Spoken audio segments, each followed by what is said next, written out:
Vai tagad neesi noilgojies pēc turnīriem mačiem? Ja godīgi esmu, varbūt ne tik daudz pēc tieši Deiviskavas mačiem, kā tieši pēc mačiem, kurus var pelnīt vēl vairāk punktus un kāpt augstā reitingā. Tāpēc, ka tagad esmu uzkāpis līdz tās 55. man liekas, un tēt man neviens punkts nedeg, un ir iespēja ļoti lielā tempā strauji uzkāpt. Es domāju, līdz kādam 30, 20, vēl man tie ir 1, 2, 3 labi rezultāti, un es jau tur esmu. Tāpēc tas ir mans tāds, varbūt īslaicīgs mērķis, jo es teicu, spēlēju labi. Es neesmu neko vispār pazaudējis kopš pēdējā mača Indianvelsā. Forma man ir tikpat laba. Mēs aizbraucām uzreiz pēc Amerikas uz Vīni, un es jau sāku trenēties uz mālu, tāpēc es domāju, ka man ir tāda zināma priekšrocība, ka es jau ilgāku laiku trenējos uz mālu. Tēt vēl viss tā sakrīt, kad Deiviskavs arī ir šeit, un pēc nedēļas šeit ir turnīrs, tāpēc, pa lielām priekš man sagatavošanās vispār plānu, tas ir vislabākais, kas varēja būt. Redzot visus tos apstākļus, kas bija Miami, noteikti tas bija pareizais lēmums, tur nespēlēt. Ja būtu iedot šī wildcard, tad būtu spēlējis? Tas būtu spēlējis, protams, jā, tāpēc, kad mēs padomājām, man atkal būtu jābrauc un jāspēlē pēc pāris dienām kvalifikāciju, un man būtu jāvinē atkal 5 mači pēc kārtas, lai es dabūtu kaut cik savu nozīmīgus punktus. Es būtu dabūjis 90 punktus, tad, kas man kaut cik pāris vietas reitingā izmainītu. Bet atkal tur, labi, tā nav mocīšanās, ja, bet tomēr es biju aizvadījis jau, cik man liekas, 14 mačus pēc kārtas, un tad vēl 5 priekš punktiem.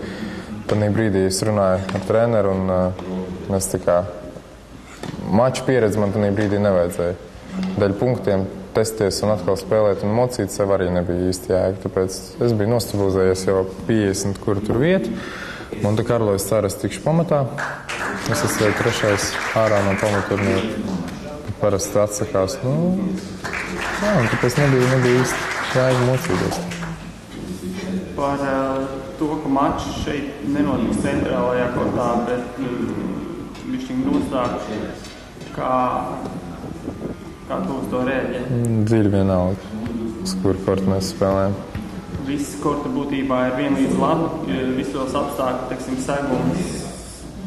Es nezinu, es pirmajā dienā trenējos uz citu kortu, nevis uz maču kortu. Man likās, viņš ir normāls, Andis man kaut ko teica, ka viņš ir pārāk mīksts un tā. Bet tas korts, kā būs mačs, viņš ir labs korts. Tur pretenzija nav, tur arī jumts ir, ja līs, tad tik un tā mačs notiks. Viss ir labi. Te ir viens no top pasaules tenis klubiem ar top pasaules mālu. Tāds māls nav nekur izņemot. Monte Carlo, Romā, Parīzē, Roland Garrosā. Tur viņš ir vislabākais vispār. Un pa lielām citur viņš ir sliktāks. Jā, Minhenē man vēl patīk kāds māls. Piemēram, Madridē viņš nav labs, laukumi ir slikti. Tāpēc šis ir viens no kaut kādiem 4-5 turnīriem, kuru labs māls un cauri gadu pie tam. Tāpēc pretenzijas celt pret šitā, kā teikt, apstanovku pēc Tunisas kaut vai, tad būtu grēks. Tas, ka tev rītdien jāspēlē pēc 11. No pieredzi zinām, ka tev tie rīti īpaši nepatīk labāk pagulēt varbūt. 11, jā. Vai tas kaut ko mainīs tā kaut kādā ziņā, vai tas tikai tāds? 11 nav rīts. 11 nav rīts, un es vienkārši te mazliet to režīmu savu sačakarēju, tāpēc, ka es gāju vēlāk gulēt, ceļos vēlāk tā, lai izgulētos, tāpēc es šodien tikai pamodos ap 11. Bet, nav problēma pamosties agrāk, tāpēc, ka galvenais jau ir, lai nav tas miega deficīts, ja tas jau uzkrājās. Tāpēc, ja sanāk izgulēties un kaut vai vienu nakti tur neizgulēties, un tā tev nekas no tā neizmainīsies. Vai tavuprāt Latvija pilnībā gatava šīm turnīrām pret Monako? Es varu atbildēt tikai par sevi. Es zinu, ko es daru, es zinu, kā es trenējos un kā es tam pieeju. Pēdējā laikā es vispār tenisam pieeju ar daudz lielāku atbildību un pašam priekš sevis galvenokārt. Es negribu melot, es negatavojos speciāli Deiviskavsam, es negatavojos speciāli šiem mačiem. Es vienkārši gatavojos mālu sezonai, kā pēc labākās sirdsapziņas, lai beigalā nospēlētu labu lielos turnīrus un beigalā Parīzi. Šis ir vienkārši, var teikt, priekš manis tā kā kaut kāds posms, kam es, protams, arī gatavojos zināmā veidā, bet tā nav man prioritāte. Bet es tikai tā spēlēju labu, un es domāju, ja es spēlēšu kaut cik normāli, tad man būtu jāvinē abas vienspēles, un tad spēle būs, man liekas, arī izšķiroša. Es nezinu, kādā formā ir Andis, nezinu, kā viņš jūtās uz māla. Māls viņam nav tas mīļākais segums. Tāpēc, mēs esam gatavi, cik mēs varam būt gatavi, es nezinu. Es varu tikai par sevi atbildēt.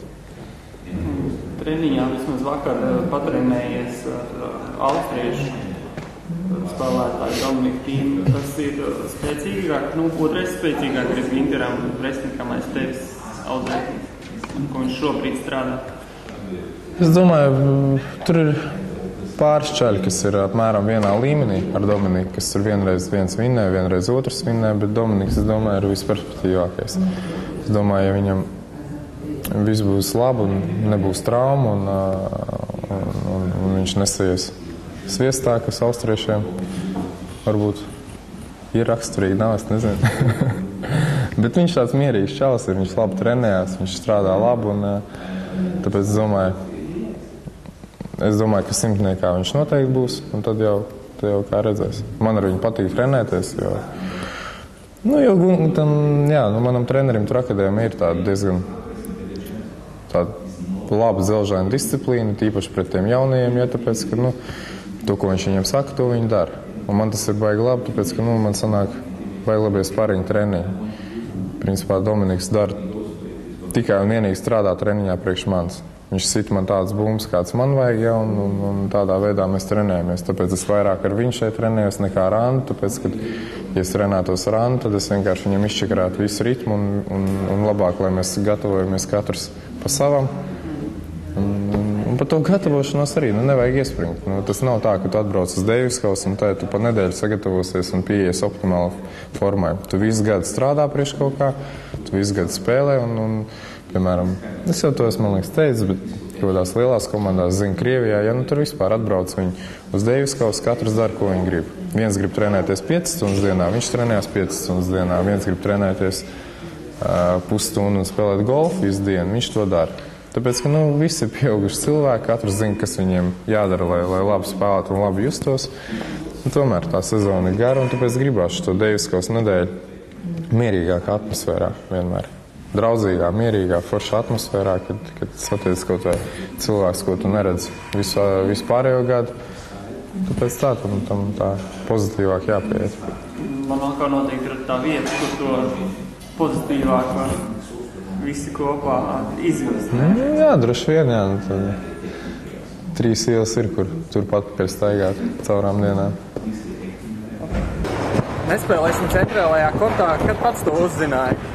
Pirms tam es to nezināju atbraucot, jo, cik es biju sapratis no rakstītā, ka tomēr būs uz centrālā, bet atbraucot ir viņi izvēlējušies to laukumu vienīgo, kuram var uzlikt jumtu virsū. Ja pieņemsim ir lietas un ko sola arī, ka ļoti iespējams būs jāspēlē zem jumta. Tad kā tas pamainīja treniņus? Jūs esat trenējušies gan zem jumta, gan vienkārši bez tā jumta? Nē, mēs esam arī gan zem jumta, gan zem klājas debesīs trenējušies, tā kā tur problēmas nav, arī tā izmaiņa nav, jo tā nav tā kā zāle, tas ir tikai virsū aiziet ciet jumts un viss, un tas atmosfēra ir tieši tā pati.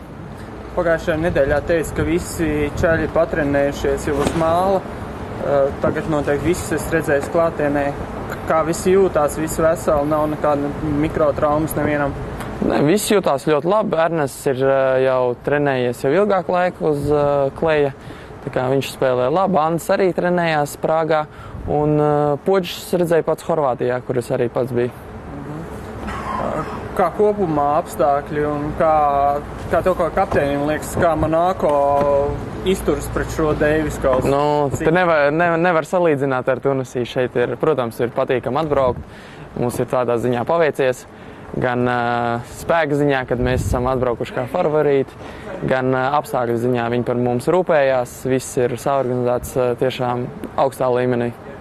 Vai tu neizjūti to, ka viņi vairāk domā par to māsteri, kas šeit būs pēc pusotras nedēļas, nevis par Deiviskausu? Nu, varbūt nedaudz, bet viņi gatavojās. Viņi gatavojās gan Deivis kausam, kur jau tas laukums mums atbraucot pa lielam jau ir gatavs, bet viņi, protams, te ir viss taisot tribīns un viss pārējo, veidojot trenažieru zāles. Viņi gatavojās tam Mastersam, kas ir liels notikums šeit Monako un vispār arī tenis pasaulē. Kā tev izstāsta viņu gatavību? Varbūt? Nu, viņi visi pieredzējuši, viņiem visiem ir ap 30 gadi, pirmajam numuram, man tā liekas, viņš ir jaunākais. Tas otrais numurs Lesnārds, viņš ir pieredzējis, viņš ir bijis simtniekā, bet, tomēr vecums nenāk viens. Un, centīsimies pierādīt, ka mēs esam labāki. Tas, ka Ernests spēlēs pirmais, viņš noteikti nav priecīgs par to. Viņam nav problēmas, viņam 11. spēlēt nebūs nekāda problēma. Protams, viņam gribētos ilgāk pagulēt.